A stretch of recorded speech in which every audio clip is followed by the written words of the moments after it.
Today's video is sponsored by Squarespace. From websites, portfolios, and online stores for your artwork to marketing tools and analytics, Squarespace is an all-in-one platform to build a personal and beautiful online presence and run your own business. Hello there, how are you all doing? I hope you're all doing well. In my last video, I tried out a reverse coloring book. It was a lot of fun. I've never done anything quite like it before, but it inspired me, let me tell you. You essentially have the colors and the splodges on the page already, and then you're the one that puts the lines over the colors afterwards. It's very different to what I normally do when I make artwork, and I don't especially use watercolors too often. I thought it would be really fun today to actually make my very own coloring page in reverse order. It could be quite interesting to start with the splodges of color first, but actually have control over where I want the splodges to be. And I figured once I have put all of those splodges down, before I actually outline everything, I'm going to upload the non-line version to my website for free to download on artisticbearco.com. You can just download it, you can print it, and then you can put lines over it yourself if you wanted to. I think it's about time we get started, and let's go. Okay, so I have a set of Cotman watercolor, acrylic inks, and I also have some watercolor inks. I'm gonna be honest with you, I know I'm an artist, but I have no idea what the difference is. I feel like it's all the same. Anyway, it stinks. Again, there is gonna be zero logic behind any of this, and that's fine with me. I think I'm gonna use some purple now. That brown looked so much better in the bottle. It looks kind of crap on the paper. Okay, I'm really not sure what we're gonna do with brown and purple together, but hopefully we'll figure something out. I will say that I want to try some blues. I think that would look quite nice. I'm just not sure. This is a bit of a weird blue. Oh, we have emerald that looks kind of minty, but actually I think it's quite green, never mind. Yeah, that's kind of bright. I don't want too much of that in here. It's definitely harder than it looks because I feel like I'm just making the same shapy blobs on here without much reasoning. I'll try to make it look somewhat like something that we could make artwork out of, but if not, that's okay.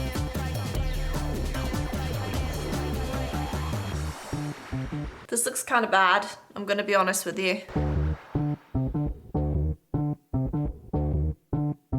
I'm really putting no real anything into this, so I think what I'm gonna do once I finish this one is do a second one, but be more conscious of what I would like it to look like, but still being loose, and seeing how that turns out, because that could be interesting.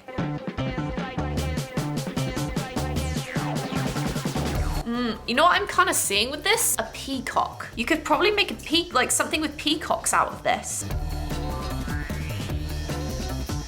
I may have overdone it, but I feel like something could be made out of this. I'm not quite sure what. I'm seeing a lot of animal shapes in this, so I feel like we could do something with it. Again, I'm not sure what, but we can figure something out, I'm sure. So I'm gonna say this one for now is done, and I'm gonna put this one on my website as is, and you can put some lines over it and do whatever you want. I'm gonna be doing that in a minute with one of these that I make, but I'm gonna make a second one just to see if it making something a little bit more conscious of how I want it to look when I put the outlines on will affect the result in any way. I don't know if I want this to be more ocean themed or maybe like flamingo sunset themed.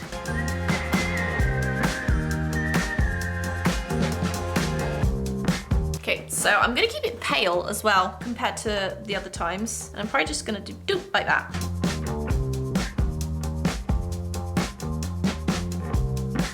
It's really hard to not go too detailed, but then when I try not to go too detailed, it just turns into mush. So I'm not really fully sure the best way to do this. And that's why I was saying it's quite an art to begin your work that way. Those can stay as is. I do want to add blue though. I'm gonna add some things like this in here. And just like random spots of red.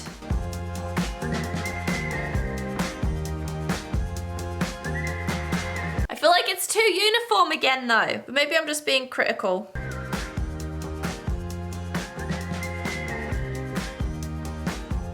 I think the key to this is really trying to keep those things individual so they don't blend together too much, but some of them can, but also try not to make all of it that way, if that makes sense. I'm not sure if that does.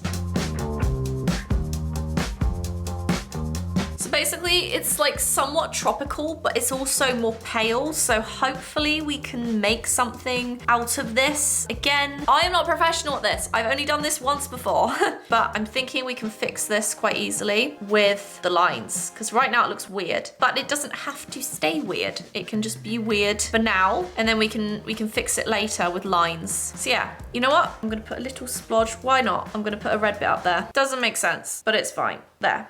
Okay, so this is this one, and here is this one mostly dried. I think that we have some good stuff we could do this with. So yeah, I'm gonna put a digital download of both of these on my website for free. If you wanna print them off yourself onto some printer paper or some nicer paper, you can definitely do that. So I'll leave a link to that in the description below. So yeah, this is how they turned out. And I'm gonna let these dry, then I'm going to attempt to make some artwork out of these. Oh yeah, so before I start, I am going to be selling this original piece and 30 limited edition prints of it as well. Obviously right now it looks a bit crap, but the end result is what I'm going to be selling, and it looks way different if you stick it out and see what it looks like at the end. It will be on my website. Starting off, I just did the palm trees, then a random drop, and a chameleon down here. Honestly, I just did this all over the place because looking at it, it just looks like a bunch of random blobs. Then the more you work on the page, the more things that you notice, and I'm like, oh, that looks like this thing. I should draw it like that right now. I will say a lot of the creatures that I draw on this do not look like real animals because I totally made them up. Or I modified real animals and they just look a bit weird now, like prehistoric versions of those animals. Let's go with that. So this is my dinosaur chameleon hybrid. Like my piece from last week, I decided to do more lines and squiggles in the blank parts and the parts there were water. After like 15 minutes of staring at this red splodge, I realized it kind of looked like a crab. And then I drew another crab because I couldn't see anything else but that for the red blobs. Okay, so remember when I said the creatures don't look like real animals? Yeah, that's a good one. So I added more filler lines and worked on the other palm trees. I'm actually really excited to see what some of you come up with. If you do decide to download this sheet of watercolor and fill it in, please do share it with me or tag me in it on my Instagram at Art of Chloe Rose. It'll be really interesting to see what other people see in these shapes because I kept changing my mind. I feel like there's lots of different things you could see in blobs. It's very interesting. And I'm gonna be honest, this little purple thing here was putting me off the entire time. I could not think of a single thing to do with it. It's just there. I don't even remember putting purple on this, but okay.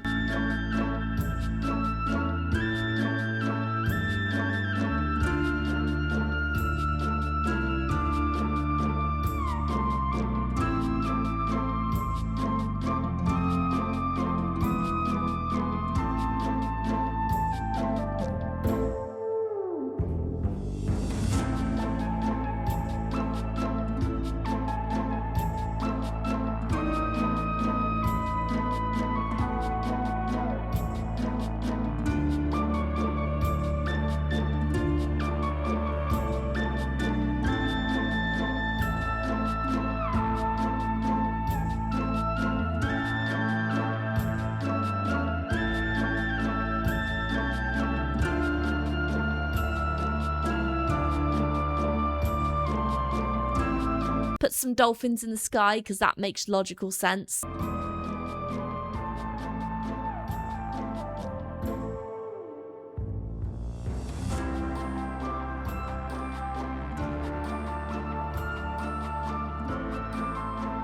And of course, some turtles. Now I think the hardest part of doing this was filling in the blank parts once you filled in certain chunks, because the more you fill in, the less space there is and the more random the shapes become and change. They get smaller and the less you can kind of fit in between. I know this butterfly is really random too, but I literally couldn't think of anything else to put on it.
final reveal. This is what it looked like, and here is how it turned out. Now again, this original piece is for sale on my website, and I also have 30 limited edition prints of this. So yeah, that's it for today's video. Thank you so much for watching. I really hope that you enjoyed it. And now on to our sponsor. So let's talk a little bit more about our sponsor, Squarespace. Now, Squarespace is perfect if you're an artist or a creative looking to build a portfolio of work. Squarespace is a platform that allows you total creative freedom to build a website, but it's so much more than that. Squarespace allows you to build your own store, either physical products or digital. Squarespace also offers member areas, which allows you as a DIY creative to monetize your content and expertise in a way that fits your brand. You can have a member area to sell your own online courses, videos, newsletters, and so much more. You can present your work using Squarespace's professional portfolio designs, display projects in customizable galleries, and add password-protected pages to share private work with your clients, whether it's photographs or artwork. So trust me, if you're tired of paying fees on the products that you sell, you'll want to check them out. So if you want to try it for yourself, head to squarespace.com for a free trial, and when you're ready to launch, go to squarespace.com/ChloeRoseArt to save 10% off your first purchase of a website or domain. And thank you so much to Squarespace for sponsoring today's video. Thank you so much for watching this video. I really hope you enjoyed it. Take care of yourselves, and I will see you in the next video.